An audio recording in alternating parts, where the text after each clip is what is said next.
एक आदमी वहां 18 दिन से साधना कर रहा है।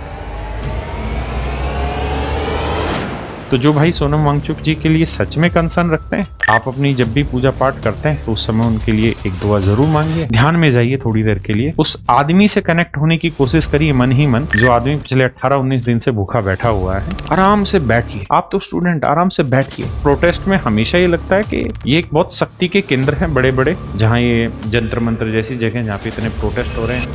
सर सोनम वांगचुक सर के लिए कुछ बोलिए। मैंने उनके लिए कल एक डेडिकेटेड वीडियो भी बनाई, वो डेडिकेटेड वीडियो आप यूट्यूब पे भी देख सकते हैं, इंस्टाग्राम फेसबुक पे मैंने सारी जगह डाली। दूसरा, मैं सोनम वांगचुक जी के अनशन में पार्टिसिपेट भी कर रहा हूँ। हाँ, मुझे स्टेज वगैरह पे बोलने का मौका उन्होंने दिया, मुझे बोल पड़ा कि आप आ जाइए और स्टेज पे बोलिए, लेकिन मुझे हमेशा से ये लगता है कि जब आप किसी भी आंदोलन पे जाते हो ना, तो कोई भी आंदोलन की जगह होती, तो वो जैसे मैं कह रहा हूँ उस पॉइंट को समझना, जैसे आप किसी भी धार्मिक स्थल पर जाते हैं ना, तो धार्मिक स्थल पे आप केवल भगवान को देखने नहीं जाते, आप लाइन में लगे हुए हैं भगवान को देख के और बस फिर तुरंत वापसी हो जा रहे हैं, उससे कोई फायदा नहीं होगा। असली फायदा तब है जब आप किसी धार्मिक स्थल पे जा रहे हैं, जैसे मान लीजिए राम मंदिर जा रहे हैं, तो राम मंदिर में जब आप जा रहे हैं ना, तो राम मंदिर के आसपास किसी भी जगह पर बैठ के ना पूरे दिन उपवास करिए, अपनी साधना में बैठिए, मंत्र जाप करिए, वो चीजें आपको शक्ति देती हैं, बजाय के राम जी को देखना लाइन में घुस के वहां पे। तो ऐसे ही मुझे भी प्रोटेस्ट में हमेशा ये लगता है कि ये एक बहुत शक्ति के केंद्र हैं बड़े बड़े, जहां ये जंतर मंत्र जैसी जगह जहां पे इतने प्रोटेस्ट हो रहे हैं, इतने लोग हैं जो प्रोटेस्ट करते करते मर गए, शहीद हो गए, है ना, जिनकी गिनती भी कोई नहीं कर रहा। तो यहाँ बहुत लोगों की आत्माएं हैं। तो स्टेज पे जाके भाषणबाजी बजाने से बेटर है, मुझे जो महसूस होता है, कि आप शांति से उसी भीड़ में गुमनाम चेहरे की तरह बैठिए, एक दिन का उपवास रखिए, उस साधना को फील करिए, पार्टिसिपेट करिए, और शाम को उठ के चुपचाप से निकल के आ जाइए। तो मैं तो इस तरीके से पार्टिसिपेट करता हूं। मैं जब रामलीला मैदान पे भी आंदोलन हुआ था एसएससी वाला, वहां पे भी मैंने यही किया था। मैं गया था, जाके चुपचाप से भीड़ में बैठ गया था। बाद में इतने सारे बच्चे थे, पहचान गए, टीचरों ने भी रिक्वेस्ट की कि स्टेज पे आइए। तो जब मैं स्टेज पे पहुंचा था रामलीला मैदान में जब हुआ, तो पहले ही वहां 200 आदमी खड़े हुए स्टेज पे।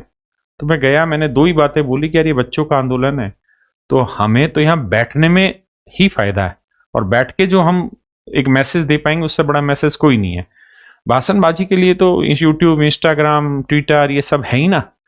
तो मेरा मानना अभी भी यही है, आप लोगों को भी जब भी वक्त लगे 20 तारीख से पहले, क्योंकि 20 तारीख को तो उन लोगों का ऐसा प्लान है कि हम पार्लियामेंट घेराव करेंगे।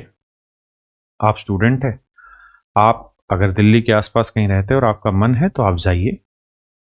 कुछ नारेबाजी लगाने की जरूरत नहीं है, किसी के खिलाफ बोलने की जरूरत नहीं है। आप उस जगह पर बैठिए, उस ओरा को फील करें, मुंह पे आप अपना मास्क वास्क डालिए, आराम से बैठिए।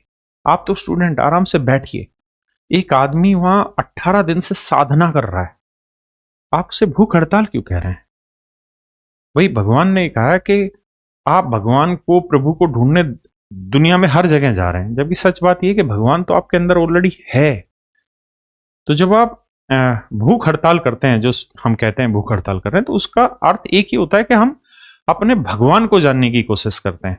तो एक आदमी वहां साधना कर रहा है, मतलब उस स्थान पर ताकत है, इस समय उस स्थान में एनर्जी है। तो आप जाएं जब भी आपका दिल करे, बैठें, अपना उपवास कर पाए 1 घंटा 2 घंटा, जितना आपकी बस की हिम्मत है उतना करें, हाथ जोड़ें और फिर चुपचाप से चले आएं। मैं ऐसा ही करता हूं, और मुझे लगता है कि हर एक आंदोलन में हम जैसे लोगों को इसी तरह पार्टिसिपेट करना चाहिए, क्योंकि हम लोगों के इंडिविजुअल लेवल पे तो कोई ताकत है नहीं। भाई मैं भाषणबाजी कर रहा हूं, उससे क्यों कर रहा हूं? क्योंकि मेरे यूट्यूब पे 7 मिलियन फॉलोअर है, इंस्टाग्राम पे मेरे इतने फॉलोअर है, ट्विटर पे फलाना पे। अरे सच बात यह है कि वो मेरे थोड़ी हैं भाई, वो इन बच्चों ने एक प्लेटफॉर्म हमें बना के दिया है कि जब भी हमें जरूरत हो तो उन प्लेटफॉर्मों से हमारी आवाज उठाए। तो ये इतनी सी चीज है। तो जो भाई सोनम वांगचुक जी के लिए सच में कंसर्न रखते हैं, आप अपनी जब भी पूजा पाठ करते हैं तो उस समय उनके लिए एक दुआ जरूर मांगिए। हो सके जो दिल्ली के आसपास है, तो जब वक्त लगे तो जाइए, उस स्थान पर बैठिए, रात 1 बजे भी जाएंगे दोपहर 1 बजे भी जाएंगे तो कोई फर्क नहीं पड़ेगा। जब आप इस सोच से जाएंगे तो कितनी भीड़ है, आपकी सेहत पे कोई फर्क नहीं पड़ेगा। जाइए, बैठिए, ध्यान में जाइए थोड़ी देर के लिए, उस आदमी से कनेक्ट होने की कोशिश करिए मन ही मन, जो आदमी पिछले 18-19 दिन से भूखा बैठा हुआ है, जिस आदमी ने इस देश के लिए सच मायने में बहुत कुछ किया है, जिस आदमी ने ये दिखाया है कि एजुकेशन ही एकमात्र वो रास्ता है जिसके थ्रू आप किसी भी बड़ी से बड़ी समस्या का हल कर सकते हैं।